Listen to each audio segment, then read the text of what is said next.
महावीर स्वामी परम पूजनीयाचे पवन श्री विभो सदज गुरुदेव की परम पूजनीयाचे पवन श्री कुंद स्वामी जी महामुनिराज की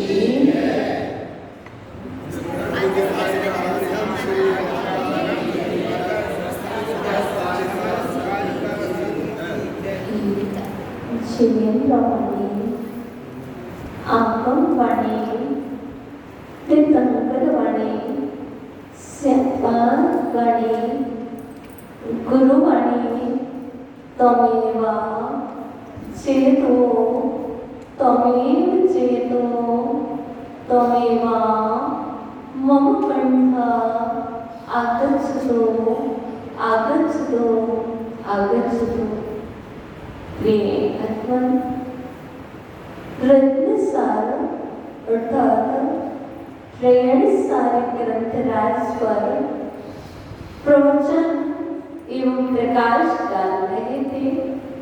कल हमने जीव की पहचान अर्थात श्रावक का स्वरूप क्या है और इस रत्नों में सार श्रेष्ठ रत्न यदि कोई है तो वह है सम्यक दर्शन। बहुत सारे रत्न हैं, बहुत सारे डायमंड हैं, पर उन सभी में यदि कोई श्रेष्ठ रत्न है तो वह है सम्यक दर्शन। और उस श्रेष्ठ सम्यक दर्शन के विषय में हमने कल जाना था कि मैं कितने पानी में हूँ, मैं अभी सम्यक दृष्टि हूँ कि नहीं हूँ, ऐसा मैंने जाना था। आज हम जानने वाले हैं मोक्ष का मूल क्या है। जैसे कहते हैं भवन का मूल क्या है, फाउंडेशन कितना मजबूत है। महल के विषय में बात की तो आपने कहा ऐसी ही बात चलती है कि मैंने सम्यक दर्शन को देख लिया है। रत्नों में श्रेष्ठ यदि कोई रत्न है तो सम्यक दर्शन है। अब वो कह रहे हैं आचार्य भगवान आपने ये जान लिया, अब आपको बताना है कि मोक्ष का मूल क्या है, वृक्ष का मूल क्या है। आप वृक्ष का मूल जानते हो, उसकी जड़ जानते ना, जैसे नीम का झाड़ है उसका मूल क्या है तो आप जानते हो कि उसकी जड़ उसका मूल है। ये मंदिर का मूल क्या है, इसकी नींव। ऐसे ही कह रहे मोक्ष का मूल क्या है। तो कंदकुंद स्वामी जब शिष्यों ने पूछा हे आचार्य भगवान मुझे आप बताइए, मैं मोक्ष जाना चाहता हूँ, पर मोक्ष जाने के पूर्व उसका मूल कारण बताइए, मूल क्या है। मोक्ष ऐसे कहने के लिए तो दो शब्द हैं, मोक्ष मोक्षः इति मोक्षः, मोहक्षयः इति मोक्षः। जब मोह का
नहीं हूँ, क्योंकि मैंने आगम को पढ़ा है और आगम में पढ़ने के बाद जिन्होंने घर भी छोड़ दिया, जिन्होंने परिवार भी छोड़ दिया, उनके लिए भी आश्चर्य बोल के कि अभी इनका बहुत अच्छा नहीं हुआ। जितने भी आचार्य भगवान को दिख रहे हैं, उपाध्याय परमेश की दिख रहे हैं, साधु परमेश की दिख रहे हैं, घर छोड़ दिया है, परिवार छोड़ दिए हैं, किसी से कोई प्रयोजन नहीं है, फिर भी अभी इनको मोह है, अभी इनके मूल तक से नहीं हुआ, लेकिन हमारे अनगारी का से नहीं हुआ, लेकिन जो अगारी है, जो अगारी वो हमसे कहते कि माता जी हमारा तो मौका से होगा, तो कोई से मोह नहीं है। ये भगवान, लेकिन मोह नहीं है फिर भी संसार ऐसा हो नहीं सकता। जब तक मोह है तभी तक इस संसार है। जिस दिन मोह छूट जाएगा उस दिन संसार अवस्था भी छूट जाएगी। तो यहाँ पर हमें मोक्ष का मूल कारण जानना है। तो कितने ही मिथ्यात्व बोलते रहो, हम सुनते रहें, रात्रि में बोलोगे सुन लोगे, जब मौन होगा तो हमें सुन लोगे, लेकिन ध्यान रखना 2 बार माइक हमारे हाथ में होता है, तो जो बोलोगे सबका समाधान मैं यहाँ हाथ करके दे दूंगी कि तुमने हमसे क्या बोला और कितना सही बोला, कितना गलत बोला, यहाँ दे दूंगी। तो आज मोक्ष का कारण जानने वाली है। तो अच्छे और कुंद स्वामी कहते हैं आपने जो कहा था वो मोक्ष का कारण नहीं है, तो क्या है? सम्मत ऋण सारम। बोलो सम्मत ऋण सारम। अच्छे से बोलना, याद हो जानी चाहिए।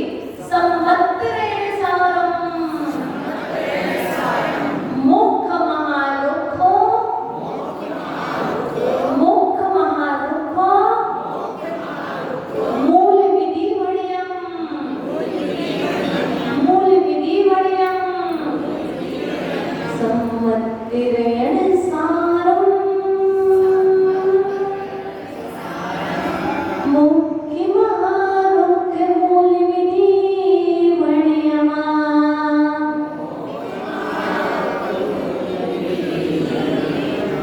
तम जानिचे निश्चय, तम जानिचे निश्चय, व्यवहार स्वरूप दो भेयम।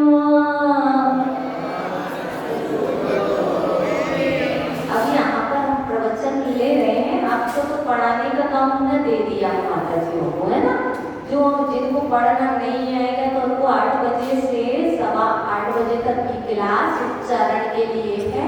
उच्चारण करें, सीखें से, है ना। सम्मत ऋण सारम, मुख महारुख मूल विधि बढ़ियम, तम जानिचे निश्चय, व्यवहार सर्वतो भेयम। यहाँ पर आचार्य भगवान से पूछा गया था मोक्ष का मूल क्या है, तो उन्होंने कहा मुख महारुख मूला, मोक्ष रूपी महावृक्ष का मूल। सम्मत ऋण सारम, सम्यक रूपी रत्न ही है। सारम सारभूत है। यदि मोक्ष को प्राप्त करना है तो लोग कहते पहले मोह घटाओ, और आचार्य वरकुंद स्वामी स्पष्ट कहते हैं पहले मोह नहीं घटेगा, पहले सम्यक को उपजाओ। जब तक सम्यक की उत्पत्ति नहीं हुई है तब तक मोह भी नहीं घटेगा। मोह आपका यदि घटा है तो वो द्वेष बस घटा है। आपको व्यक्ति से मोह नहीं है, वस्तु से मोह नहीं है, तो कदाचित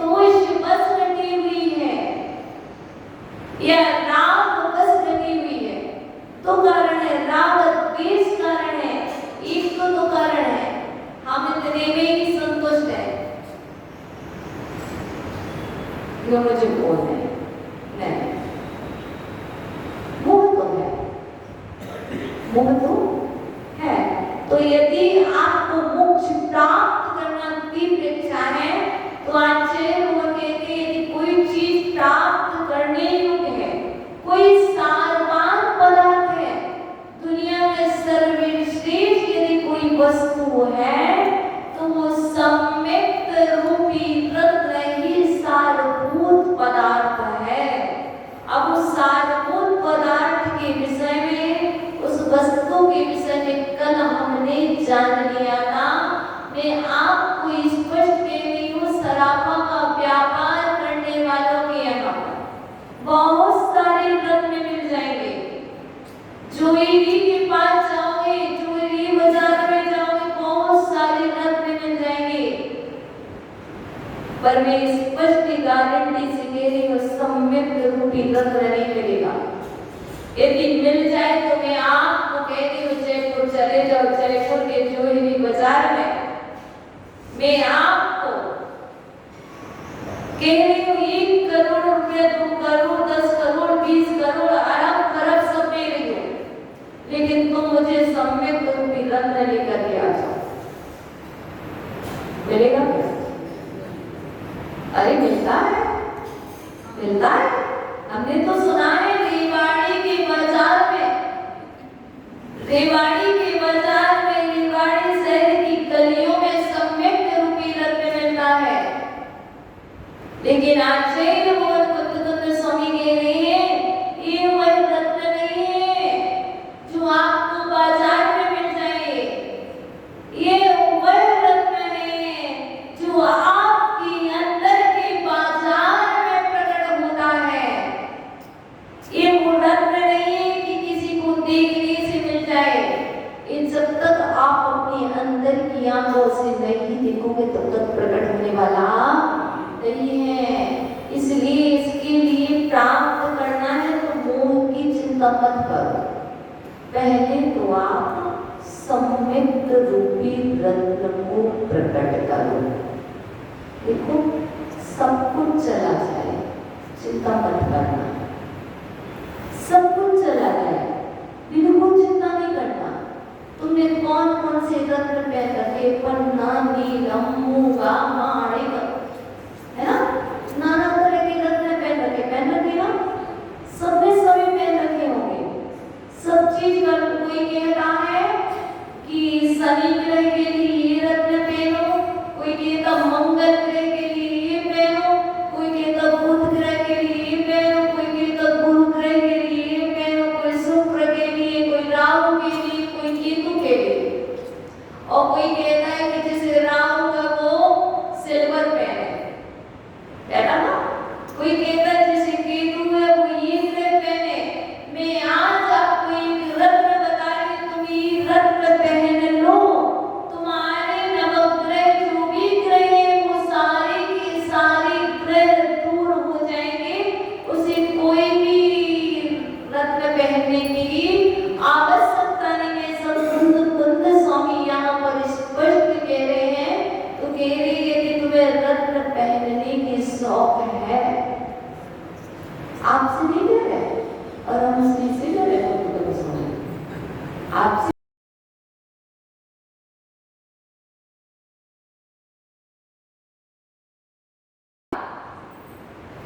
तो आप सम्यक रूपी रत्न से श्रृंगार करें, आप सम्यक का पहनावा पहने, आप सम्यक रूपी रत्न को धारण करें, और जो एक बार धारण कर लेगा उसके लिए नियम से आचरण स्वामी कह रहे हैं वह इस पंच परावर्तन रूपी संसार में परिभ्रमण नहीं करेगा, क्योंकि मोक्ष रूपी ब्रह्मा वृक्ष का मूल यदि कोई है तो सम्यक रत्न सम्मत्रयण सारम, सम्यक रूपी रत्न ही सार है। तो बताओ वो कितने पैसे में मिलेगा? 1 भी पैसे नहीं लगेगा। अच्छा, तो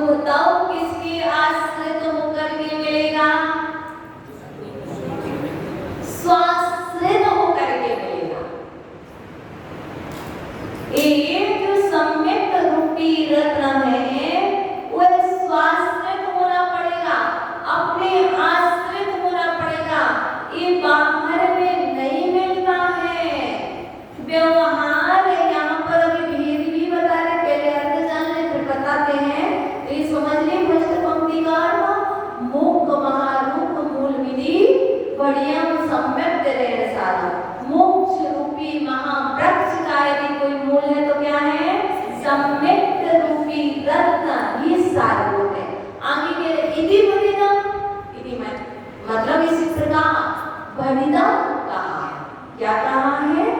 तम मतलब वह, क्या हुआ? सम्यक दर्शन। तम मतलब वह सम्यक दर्शन जिसकी बात चल रही है वह क्या?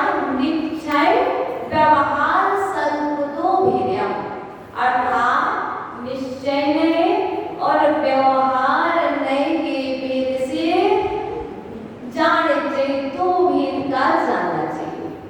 मतलब यहाँ पर स्पष्ट कह दिया है। कल अपन ने जाना था सम्यक दृष्टि की पहचान, तो कल कहा था पूर्व काल में उपम जिन, पूर्व में जिनेन्द्रों ने जो कहा, गणधरों ने जिसे विस्तार से विस्तार किया है, और पूर्वायण वक्तमंत्र पूर्वाचार्यों के अनुक्रम से जो चला आया है, तम बोलो जो सत्यष्टि, उसको जो बोलता है, उसको जो सुनता है और उसको जो कहता है और उसका ही जो आचरण करता है वह निश्चय नए से सम्यक दृष्टि है। अब कल एक भी तो पता लगा निश्चय से सम्यक दृष्टि। अब आज का मोक्ष का मूल क्या है? तो कह रहे सम्यक रूपी रत्न ही मोक्ष का मूल है, और वह मूल दो प्रकार का है। वह जो सम्यक दर्शन है वो दो प्रकार का है, निश्चय सम्यक दर्शन और व्यवहार सम्यक दर्शन। तो व्यवहार सम्यक दर्शन क्या है? तो आगे भी कथा बताएंगे, पर ध्यान रखना पानी पीना है, पानी पीना है तो क्या करना पड़ेगा? मटके से गिलास भरना पड़ेगा। मटके में पानी कहाँ से आएगा? कुएं से आएगा। पहले देखो प्यास लगी है तो पहले क्या करना पड़ेगा भाई? पहले तो ना मटके कुआं खुदवाना पड़ेगा कि नहीं? या कुआं खोदना पड़ेगा कि नहीं? तुमने कहा मटके से, अरे मटके में पानी ना हो, मटके में गिलास चाहिए, और बताओ हेमराज भैया पानी प्यास बुझ जाएगी क्या? हमें तो ये सब पता है कि मुझे प्यास लगी है, जहाँ पानी नहीं है वहाँ पर कुआं बनाना पड़ेगा। अब कुआं कैसे बनाएंगे? पहले तो मिट्टी हटाएंगे।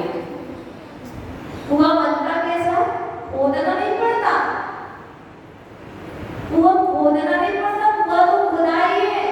पानी तो यहाँ है, पानी तो यहाँ पर है, बस मुझे दिख नहीं रहा है। पानी तो है, सम्यक दर्शन तो है, पर दिख नहीं रहा है। अब क्या करना है? मुझे प्यास लगी है तो मुझे क्या करना? मिट्टी को हटाना है। अब चाहो तो वो मिट्टी हाथ से हटाओ, चाहे तो जेसीबी से हटाओ, चाहे तो फावड़ा खेती का सहारा लो, कोई ना कोई यंत्र तंत्र का सहारा लो, मिट्टी हटाओगे। और जब मिट्टी हट जाएगी तो क्या होगा? पानी प्रकट हो जाएगा। जितनी जितनी मिट्टी हटेगी उतना अधिक पानी प्रकट होगा। वैसे ही तुम्हारे ऊपर जो अज्ञान की मिट्टी और अज्ञान की परतें जमी हुई है, वहां मिट्टी जमी से पानी नहीं मिल रहा, और तुम्हारे ऊपर अज्ञान की परतें जमी हुई कब से?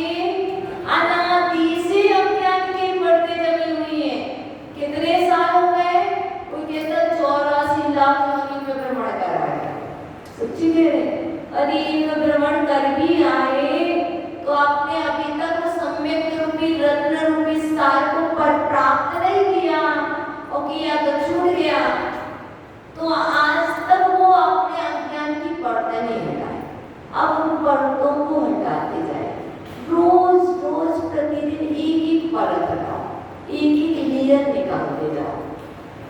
क्या एक दिन में नहीं होगा? एक एक गाथा से एक एक परत हटाते जाओ, लाते जाओ, तो एक दिन वो संपूर्ण परतें हट जाएगी। तो क्या प्रकट हो जाएगा? सम्यक रूपी रत्न प्रकट हो जाएगा। मैंने सच कह रही, जहाँ डायमंड पैदा हुआ है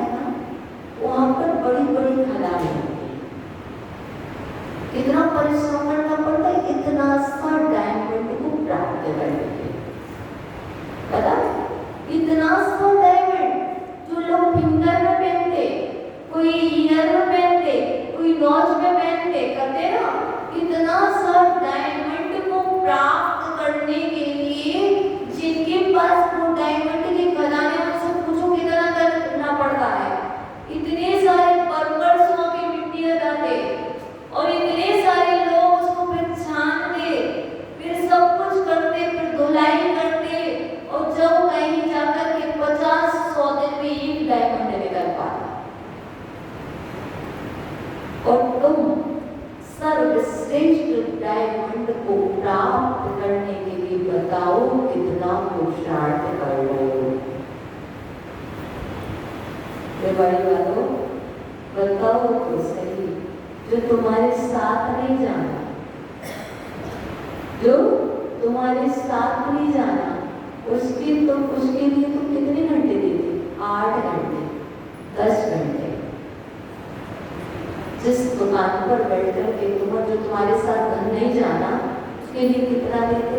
तो मैं आपको ये कहना चाहती हूँ, आप संतुष्ट रहना सीखें, अपनी आवश्यकतानुरूप कार्य करें कि मुझे कितना आवश्यक है, सफिशिएंट है परिवार का संचालन करना, इतना ही। क्योंकि बाद में छूटना है, तो आप संतुष्ट रहेंगे तो आप कहेंगे बहुत हो गया, थोड़ा सा रत्न आपने भी कहा है ना।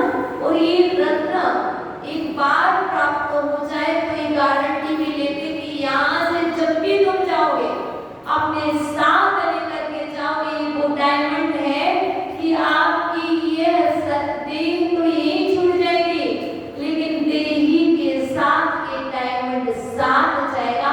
हम तो वही प्राप्त करना चाहते हैं, तुम जो चाहो करो, तो ठीक है। वह सम्यक दर्शन 2 प्रकार वाला है, निश्चय और व्यवहार। अभी हमने निश्चय का जाना था, अब व्यवहार सम्यक दर्शन की बात चले। जैसे कि कल हमने कहा था, सम्यक दृष्टि होता है पर रोता नहीं है। जो रोता नहीं है वो कौन सा सम्यक दर्शन है? व्यवहार। इतने से समझ जाओ, सम्यक दृष्टि होता है पर रोता नहीं है। किस दृष्टि से कह रहे? व्यवहार सम्यक दर्शन की अपेक्षा कह रहे। क्यों? क्योंकि यहाँ पर आचार्य और बुद्ध स्वामी कह रहे हैं, भय वसण मन विवज्य संसार शरीर भोग निर्विण्णो अट्टि गुणंग समको दर्शन सुतो ही पंच गुणवत्तो। अब यहाँ पर एक गाथा तो है, पर माथा में इसका अर्थ नहीं है।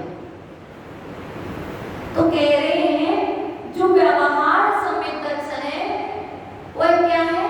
सबसे पहले तो जो पंच गुरु का भक्त होगा। क्या? क्योंकि यहाँ पर कहती हो दंसण सुतो वो पंच गुरु भक्तो, जो पंच गुरु का भक्त होगा वह सम्यक दर्शन से शुद्ध होगा। बताओ किस किस के भक्त हो? टीवी के भक्त, पीवी के भक्त, दुकान के भक्त, ना जाने किस किस के भक्त बने बैठे हो। सच्ची कह रही हो, किस किस के भक्त बने बैठे हो। आज ये वो स्पष्ट रूप से कह रहे, टीवी पीवी आदि के भक्त बनने वाले को सम्यक दर्शन नहीं होता है। पंच पापों के भक्त बनने से सम्यक दर्शन नहीं होता है। पंच गुरु के भक्त बनने से अनंत श्री जी सम्यक दर्शन होता है। और सोते सोते सम्यक दर्शन नहीं होता है, सोने से सम्यक दर्शन की हानि होती है। तो समझ गए? पंच गुरु कौन कौन से हैं? अरहंत, सिद्ध, आचार्य, उपाध्याय, साधु। तो बता दो तुम किस किस के भक्त हो। यदि तुम पांचों के भक्त हो तो तुम भी सम्यक दृष्टि हो, व्यवहार सम्यक दृष्टि। यहाँ पर नाम नहीं बताया, यहाँ पर नाम को नमन नहीं किया है। किया क्या? नहीं किया। यहाँ पे जितने सिद्ध हो गए, जितने भी सिद्ध हुए, चाहे वो जल से सिद्ध हुए हो, चाहे वो आकाश से सिद्ध हुए हो, चाहे वो तरु से सिद्ध हुए हो, चाहे वो रेवाड़ी से सिद्ध हुए हो, चाहे वो सम्मेश गति से सिद्ध हुए हो, चाहे वो चंपापुर, भागलपुर, चाहे गिरनार जी, चाहे मंदारगिरी, चाहे मांगीतुंगी, चाहे सत्रों, चाहे कहीं से भी सिद्ध हुए हो, उन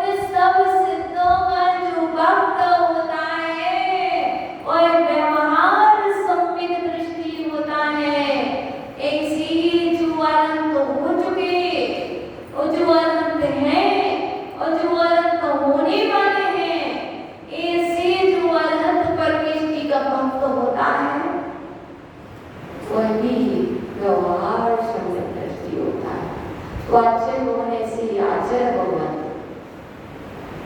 हम तो सब आचार्यों के भक्त हैं, हम तो सब आचार्यों के भक्त हैं। भक्त तो भक्त हूँ, क्योंकि मैं तो नमो आईडी बोलती हूँ, नमो आईडी बोलती हूँ। जरूरी नहीं है कि सारा भोजन अशुद्ध होता है, रोटी से पेट भरता है तो हम ये नहीं कह सकते कि पूरी अच्छी नहीं है, पूरी हानि करती है, पूरी नहीं खानी, नहीं, ये भी नहीं कह सकते। किसी का पेट पूरी से भरता है, किसी का पेट रोटी से भरता है, किसी का इडली डोसा से भरता है, किसी का सब्जी से भरता है। ऐसे ही आपके जीवन में जो है वह तो है, बाकी सब पर भी श्रद्धा करना। कैसे करना, कैसे करना बताओ, ऐसे नहीं। देखो, गुरु बहुत जरूरी है जीवन में, गुरु बहुत ही जरूरी जीवन में। यदि गुरु नहीं होंगे तो हम अपने जीवन को कैसे संभाल पाएंगे, और यदि हम सबकी मानने लगेंगे तो कार्य कर नहीं पाएंगे।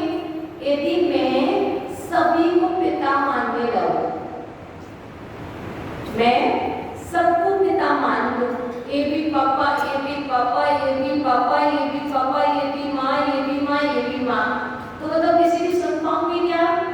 नहीं सुन पाऊंगी। पर हाँ, पिता एक होता है। कितने होते हैं? पिता एक होते हैं। माता कितनी होती? एक होती है। लेकिन चाचा कितने होते? एक नहीं होते, 4 भी हो सकते हैं, 5 भी हो सकते हैं, 10 भी हो सकते हैं, 20 भी हो सकते हैं, 100 भी। और ताऊ जी कितने हो सकते हैं? बहुत सारे हो सकते हैं। लेकिन आज के लोग पाप आत्मा है, आज के लोग महापापी हैं, महापापी। जितने भी बच्चे जन्म ले रहे वो महापापी हैं। क्यों? ना तो उनके लिए चाचा मिलना है, ना उनको ताऊ मिलना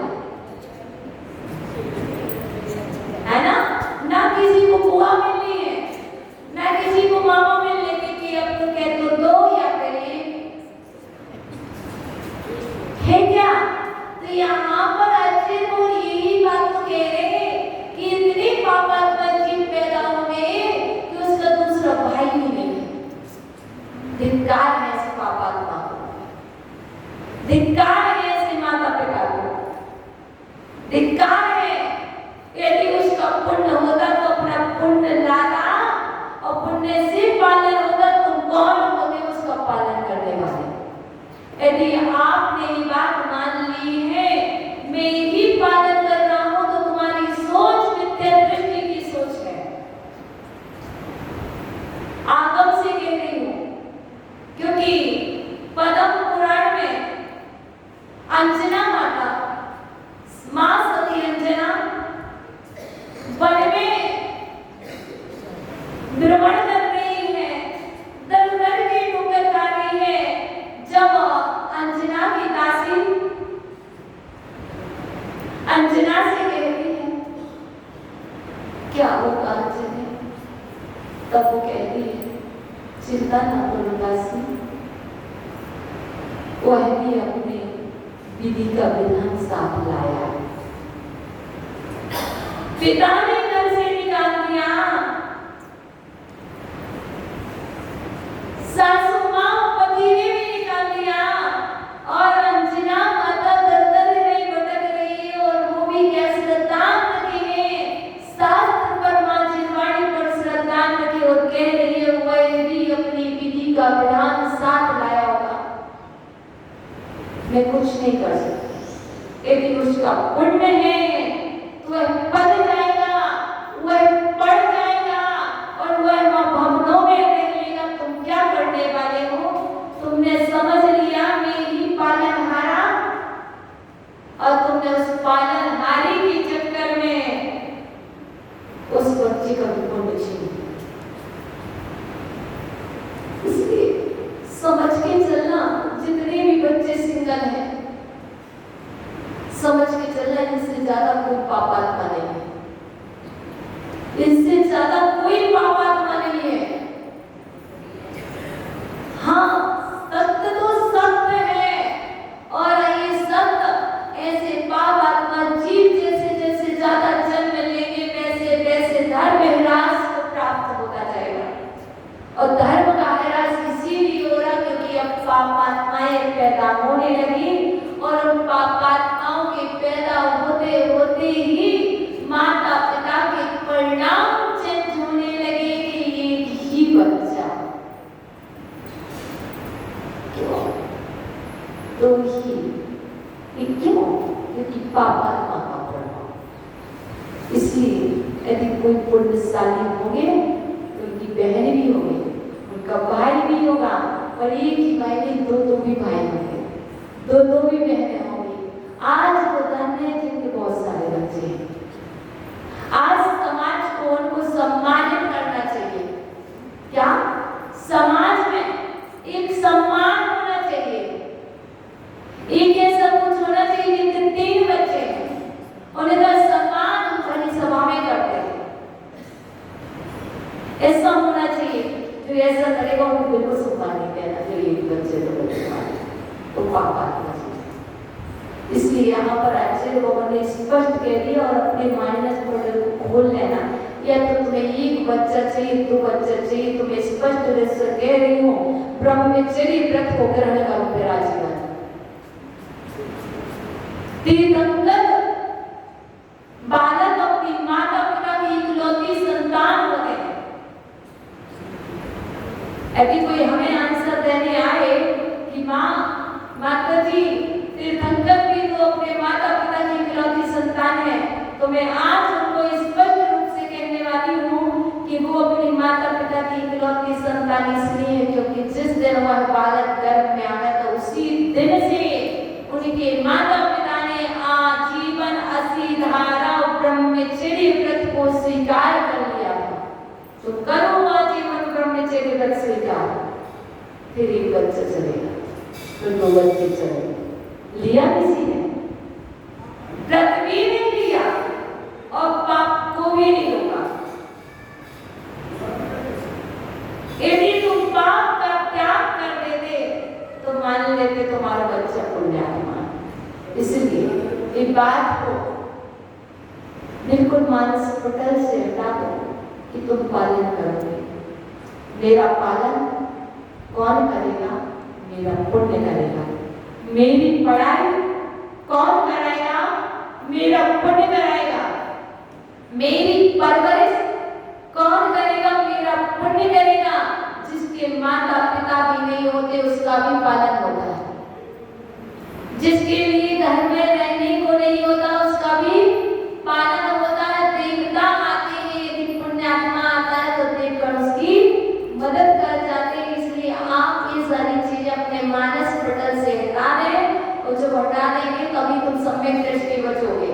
क्योंकि ये मिथ्या दृष्टि तो यही है जो कह रहे मैं पालन कर रहा हूँ, सबसे बड़ा मिथ्या तो है। क्योंकि यहाँ पर सम्यक रूपी रेल सार को पढ़ रहे, तो रत्न सार को पढ़ने का मतलब मैं अपनी सोच को बिल्कुल चेंज कर दूं। ठीक है?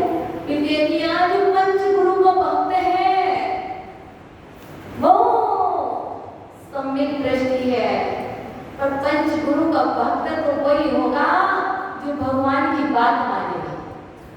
भक्त कैसा? जो भगवान की बात न माने। हम भक्त हैं,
बात मानते कि नहीं मानते?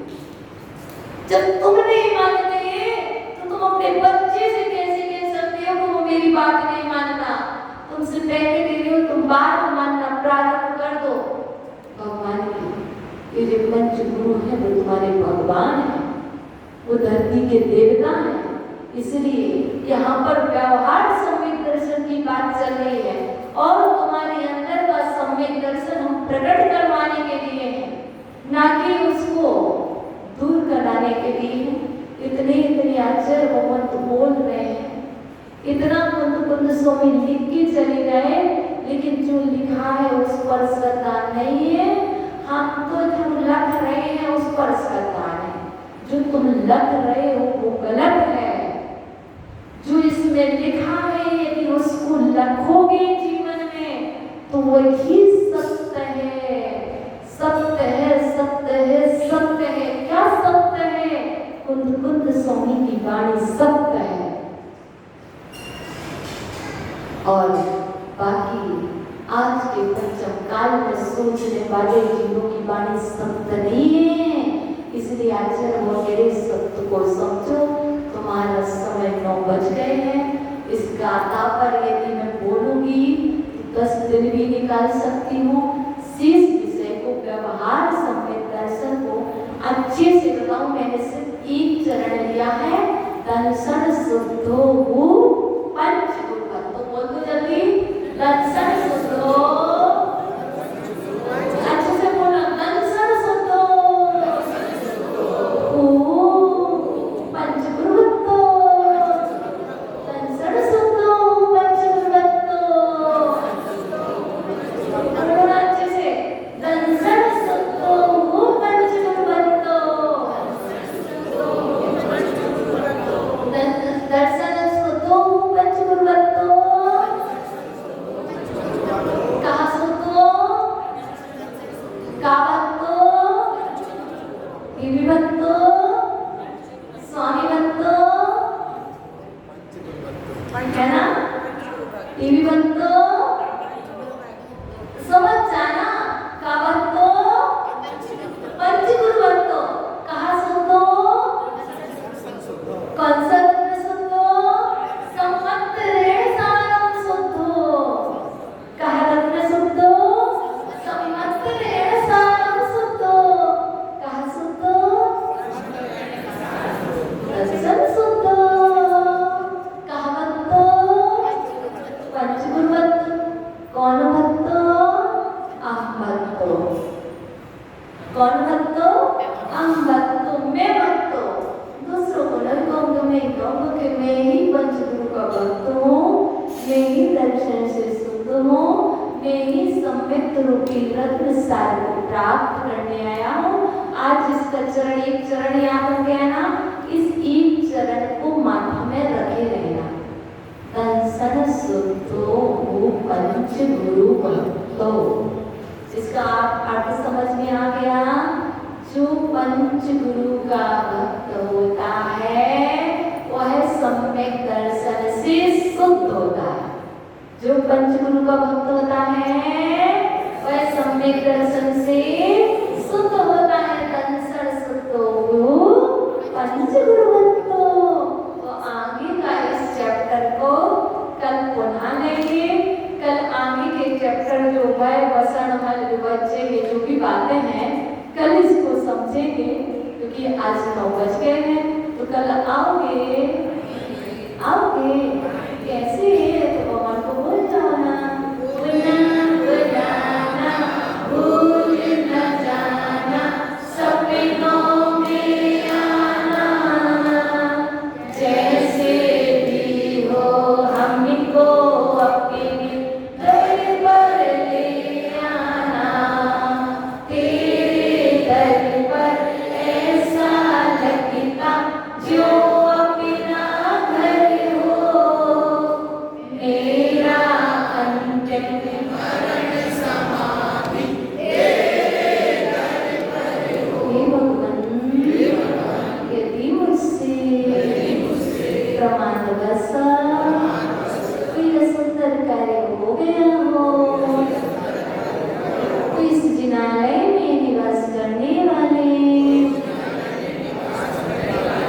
देवाधिदेव वितरागी